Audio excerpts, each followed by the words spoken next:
Namaste, myself Dr. Shaya, IMC Nature Care Hospital, Tokha. Today we have a case of PIVD of L4, L5, L5S1 radiating to right lower limb, and she also has osteoarthritis of bilateral knees, grade 4. So Dr. Robin will be giving NIBS, that is non-invasive brain stimulation, and let's see the result. Yeah.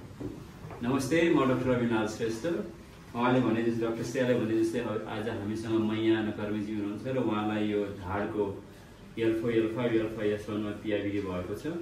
त्यसले गर्दाखेरि उहाँको यो ढाडको दायाँ साइडको भागमा चाहिँ दुख्ने र त्यो दुखाइ चाहिँ तल खुट्टासम्म आउने, विशेष गरी घुँडासम्म र कहिलेकाहीँ चाहिँ खुट्टाको यो दाहिने खुट्टाको औँलासम्म पनि उहाँलाई दुख्ने गर्छ। उहाँ तलमाथि गर्नलाई सक्नुहुन्न, धेरै गाह्रो छ र उहाँ जब तलमाथि गर्नुहुन्छ उहाँको घुँडा पनि दुख्छ, बसेर पलेटी कस्न सक्नुहुन्न, धेरै कुरामा उहाँले अप्ठ्यारो छ हैन। उहाँले लगभग 8 वर्षदेखि विभिन्न प्रकारको थेरापीहरू गर्दै आइरहनु भएको छ र ती थेरापीहरू गर्दा गर्दै पनि उहाँले केही सिप नलागेपछि आज हामी कहाँ आउनु भएको छ। अब हामी उहाँलाई अहिले NIBS non invasive brain stimulation गर्न गइरहेका छौँ है त।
Yes, no, no.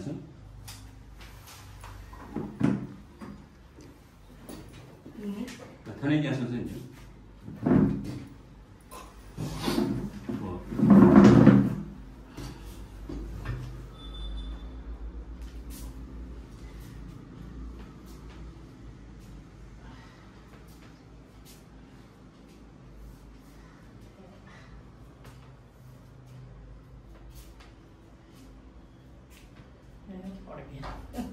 पड्क्यो कस्तो छ ढाड दुखाइ कस्तो छ? ढाडेला उडीला मज नेपालीमा भन्नु। ढाडको त त्यति अहिले अलि कम छ त, अलि भन्दा चाहिँ अब कति भन्ने अस्ति भन्दा अस्ति अहिले हिँड्दाखेरि धेरै दुख्थ्यो, अलि कम भएछ। यहाँ दुखेछ, तलखुट्टामा दुखेछ? सरेछ। कहाँ सरेछ? ढाडको दुखाइ तलखुट्टामा सरेछ है। ढाडमा कतिको छ? पहिला भन्दा कति? 50%, 60%, 70% कति दुखाइ कम हो? 25% जति कम हो। अनि अहिले कहाँ सरेको छ दुखाइ? तलतिर सरेको छ हैन त। ल आउनुहोस् त, बस्नुहोस् त।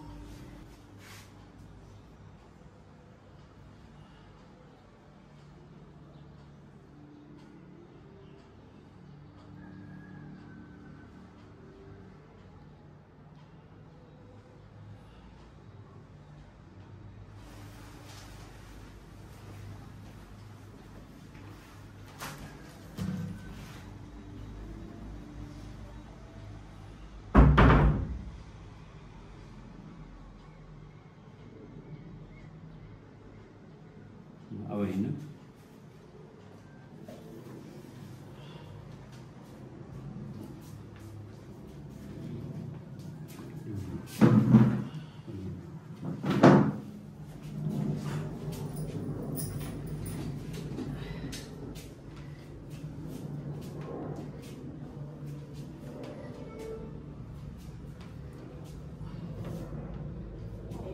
यही भागमा यही भागमा कस्तो छ अघि भन्दा अलिक हल्का त छ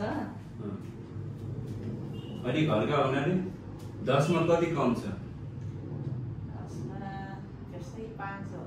10 मा 5 कम भयो मतलब 50% जति दुखाइ कम भयो अब कहाँ छ अब दुखाइ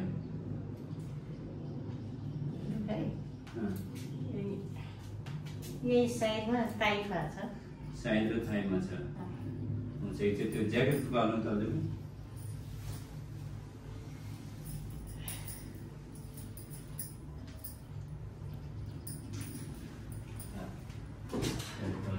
यो हातलाई बाउलालाई माथि सार्नु त यता हात देब्रे हातको माथि सार्नु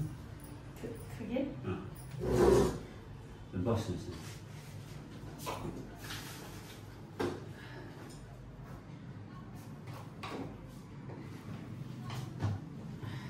अब हात दिनुहोस् त्यो माथि गर्नुहोस्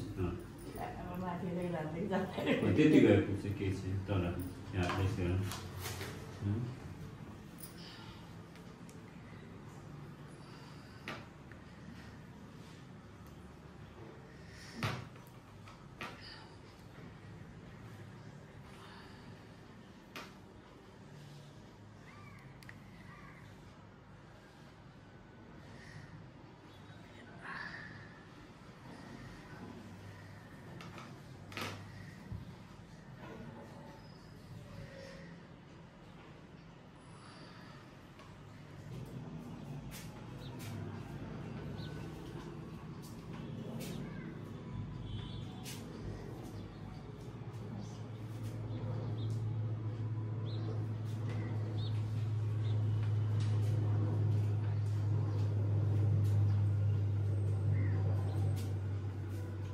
के भइरहेछ अहिले कहाँ दुखाइ छ अहिले दुख्यो भनेर त्यति त दुख्या छैन तल त्यो अरवर परेर अरवर पर्छ दुखाइ चाहिँ छैन 10 मा कति दुखाइ भयो त्यसै आधी होला आधी त अघि नै गइसकेको थियो 6 अघि भन्दा 9 त गयो होला त 80-90% गयो त दुखाइ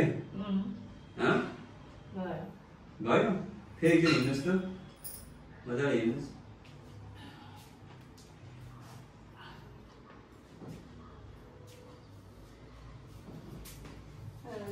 हिँड्दाखेरि तन्किएको जस्तो भइरहेछ हिँड्दाखेरि तन्किएको जस्तो भएको छ तर दुखाइ छैन कहाँ तन्किएको जस्तो भएको छ थाइमा अगाडि पछाडि कहाँ चाहिँ तन्किएको जस्तो भएको छ भन्नु त यो पछाडि भाग तन्किएको जस्तो भएको छ साइडको ल आउनुहोस् बस्नुहोस्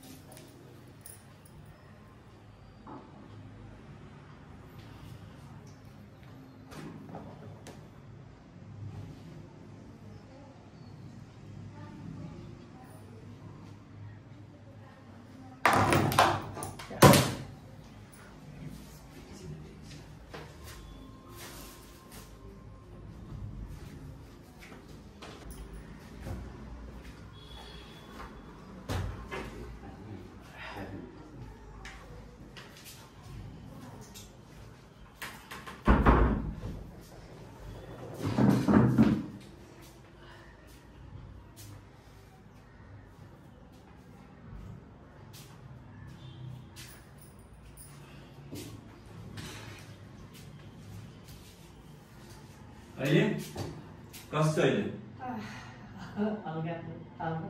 हल्का भयो धेरै हल्का भयो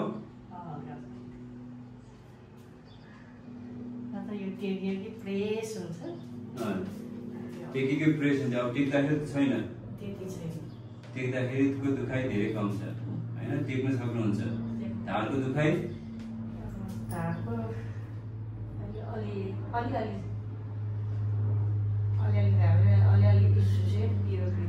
दुखाइ चाहिँ छैन अलिअलि त्यो पिरो पिरो जस्तो छ त बस्नुहोस् भयो यसरी हामीले सही तरिकाबाट सही उपचार गर्यो भने जसोसुकै दुखाइ पनि कम हुने सम्भावना बढी हुन्छ मित्रहरू। त्यसो उहाँलाई यो ढाडको जुन लम्बा रिजनको L4 L5 मा L5S1 मा सेन्ट्रल क्यानल स्टेनोसिस थियो, ल्याटरल रेसेस स्टेनोसिस थियो, ग्रेड 4 ओस्टियोआर्थराइटिस थियो हैन। यो हामीले अब यसको 5-10 मिनेटको यो हाम्रो NIBS टेक्निकबाट उहाँले दुखाइ पहिलाभन्दा धेरै नै कम भएको छ, जुन तपाईले हेरिसक्नु भएको छ। र उहाँको यो पिरो हुने समस्या अलिअलि छ, तर खुट्टा टेक्दाखेरिको जुन दुखाइ हुन्थ्यो नि त्यो दुखाइ उहाँले अब छैन भने पनि हुन्छ।